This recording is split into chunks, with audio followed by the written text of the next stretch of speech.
وہ نوجوان ایک بوڑھے کو دھکے مار کر گھر کی دہلیز سے باہر لایا اور باہر لا کر اسے منہ پر تھپڑ جڑ دیا۔ بوڑھا آدمی ایک نوجوان کا تھپڑ برداشت نہ کر سکا اور دیوار کے ساتھ بہتی ہوئی گندی نالی میں جا گرا تھا، جس کی وجہ سے بزرگ کا منہ گندے پانی اور غلاظت سے بھر گیا تھا، مگر تب تک نوجوان اندر جا چکا تھا۔ میں نے اس بوڑھے کو اٹھایا تو نہ جانے کیوں میرے دل میں بھی ایک بار وسوسہ آیا جس کا مجھے آج تک پچھتاوا ہے، مگر فوراً ہی خوف خدا نے میرے دل میں ڈیرا ڈال لیا۔ میں نے جب بزرگ کو اٹھایا تو ان کے منہ میں فقط ایک ہی بات تھی کہ بیٹیاں اللہ کی رحمت ہوتی ہیں۔ میں اس سے بات کرنا چاہتا تھا، مگر بات کرنے کے لیے پہلے اس کے منہ پر لگا گند اور غلاظت صاف کرنا ضروری تھا۔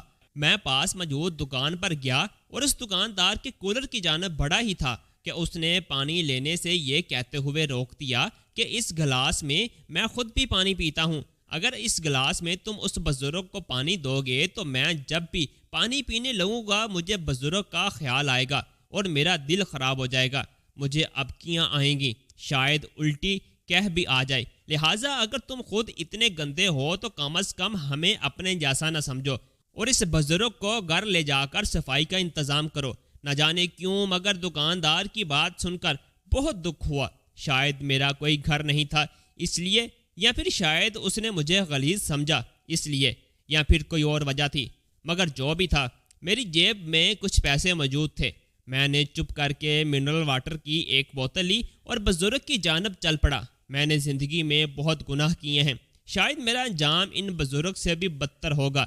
اللہ مجھ سمیت پوری امت مسلمہ کو معاف کرے، ہدایت دے، میں بھی دنیا میں عبرت کا نشان بنایا جاؤں گا۔ ہو سکتا ہے مجھے بزرگ سے ہمدردی اسی وجہ سے ہی ہو، مگر اس موقع پر میرے دل میں صرف بزرگ کی اور اپنی حیثیت مخلوق خدا کی تھی، اور میں اشرف المخلوقات ہونے کے ناطے ایک اشرف المخلوقات کی خدمت کر کے اور اس پر رحم کر کے اللہ کی رضا اور رحم طلب کر رہا تھا۔ خیر، جب میں پانی لے کر پہنچا تو ایک 7 سال کی بچی نے بابا جی کا چہرہ اپنے چھوٹے سے دوپٹے سے بہت حد تک صاف کر رکھا تھا۔ میں نے پہنچنے کے فوراً بعد بابا جی کا منہ اپنے ہاتھوں سے دھویا۔ جب بابا جی کا منہ صاف ہو گیا تو معصوم بچی نے مجھ سے نام پوچھا۔ میں نے نام بتایا تو وہ اپنا اسکول والا ٹفن پکڑاتے ہوئے مجھے کہنے لگی، انکل آپ دادا ابو کو یہ کھلا دیں، میں اسکول سے لیٹ ہو رہی ہوں، پھر مجھے سزا ملے گی۔ ساتھ بزرگ کو کہا، جب میں پڑھ لکھ کر کمانے لگوں گی تو آپ کو روز گھی والی روٹیاں بنا دوں گی، ابھی آپ نہ مانگا کریں، اور ان بزرگ کا منہ چوم کر اسکول چلی گئی۔ بزرگ اس معصوم بچی کو پیچھے سے دیکھتے ہوئے بھی ایک ہی فکرہ دہرا رہے تھے کہ بیٹیاں اللہ کی رحمت ہوتی ہیں۔ خیر، میں نے بابا جی کو اٹھا کر ایک صاف جگہ بٹھایا۔ بچی نے جو ٹفن دیا تھا وہ کھولا تو اس میں موجود آدھی روٹی ان بزرگ کو اپنے ہاتھوں سے کھلانے لگا۔ جب میں نے نوالا توڑا تو بزرگ نے آنسو بہاتے ہوئے کہا کہ میری معصوم بچی اسکول بھوکی رہے گی، یہ کھانا اس کو ہی دے آؤ، میں سمجھوں گا کہ میں نے کھا لیا۔ مگر میں نے یہ کہتے ہوئے وہ کھانا بزرگ کو کھلا دیا کہ بچی کے لیے میں دکان سے کچھ خرید کر دے آؤں گا۔ جب بزرگ کھانا کھا چکے تو میں نے ان سے ان کی آپیتی سننا چاہی، جو کہ انہوں نے کچھ یوں سنائی۔ آپ بھی سنیے ان کی زبانی۔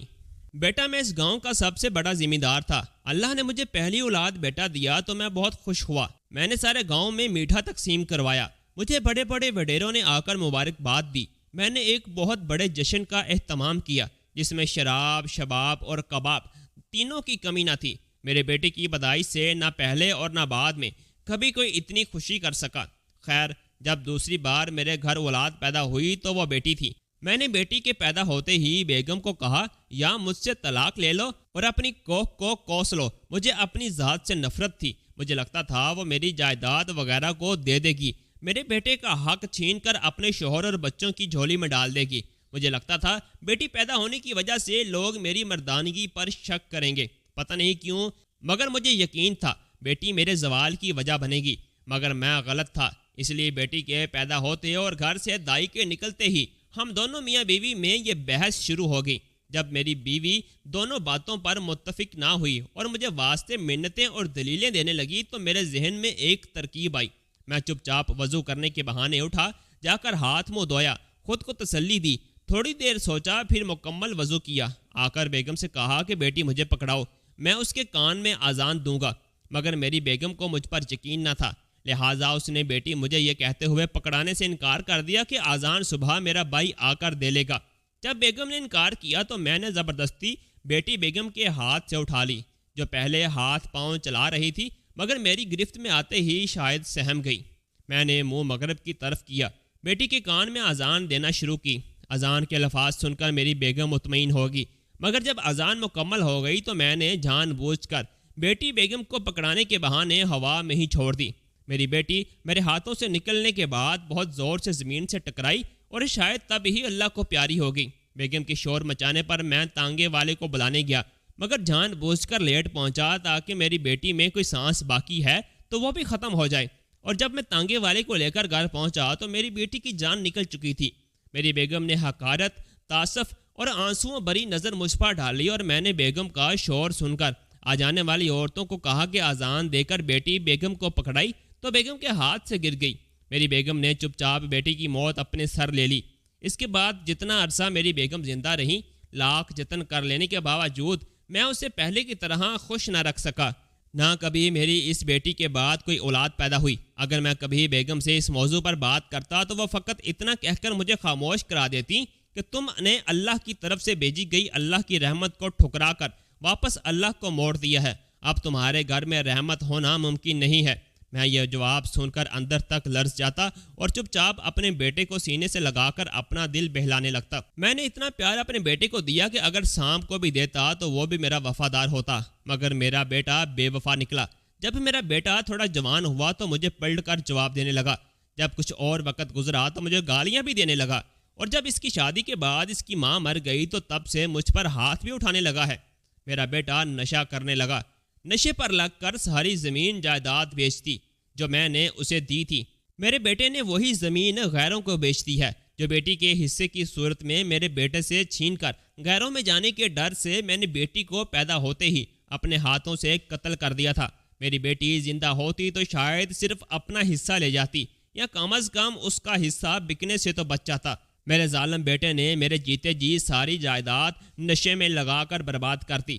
اگر میں کبھی اس کی بھلائی کے لیے کوئی بات کروں تو مجھے پیٹنا شروع کر دیتا ہے، مگر جب میرا بیٹا مجھے پیٹتا ہے تو میری پوتی اپنی ماں باپ سے چوری آ کر اپنے معصوم ہاتھوں سے میری چوٹوں پر مرہم رکھتی ہے، اور جب میری پوتی یہ کام کرتی ہے تو میں اس وقت اس بات کی گواہی دے رہا ہوتا ہوں کہ بیٹیاں اللہ کی رحمت ہوتی ہیں۔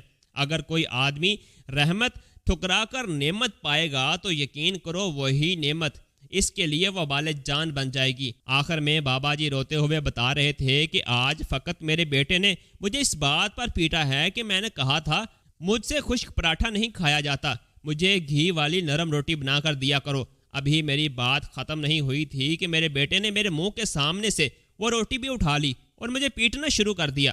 بیٹا، میں اپنی پوتی سے بہت پیار کرتا ہوں، میں اپنی بیٹی کے حصے کا بھی پیار اپنی پوتی سے کرتا ہوں۔ بیٹا، میں اپنے کیے پر بہت شرمندہ ہوں۔ بیٹا، میں اب مانتا ہوں کہ بیٹیاں بھی اللہ تعالیٰ نے جائیداد میں وارث بنائی ہیں۔ بیٹا، میں یہ بھی مانتا ہوں کہ بیٹیوں کو دی گئی جائیداد بیٹیوں کا حق ہوتا ہے، بیٹیوں پر ہمارا احسان نہیں۔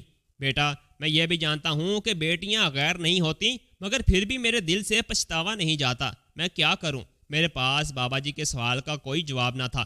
میں نے ان سے پوچھا کہ وہ یہاں رہنا چاہتے ہیں یا میں انہیں کسی فلاحی ادارے میں چھوڑ آؤں، تو انہوں نے روتے ہوئے کہا، میری خواہش ہے کہ میں اپنی معصوم بے گناہ بیٹی کے ساتھ دفن ہوں، اس کے لیے میرا یہی مرنا ضروری ہے۔ کوئی بات نہیں بیٹا، اب جب تک چوٹیں تازہ رہیں گی میں زندہ رہوں گا، میں غلطی نہیں کروں گا۔ آپ بس جاتے ہوئے میری پوتی کو کچھ لے کر دے جانا۔ اور میں بابا جی کی پوتی اور اس کے اسکول کا نام پوچھ کر وہاں سے چل دیا۔ دوستو، اگر آپ کو ہماری آج کی ویڈیو پسند آئی ہو تو ویڈیو کو لائک اور چینل کو سبسکرائب لازمی کر دیجیے گا تاکہ ہماری آنے والی ویڈیوز آپ لوگوں تک بآسانی پہنچ سکے۔ اللہ حافظ۔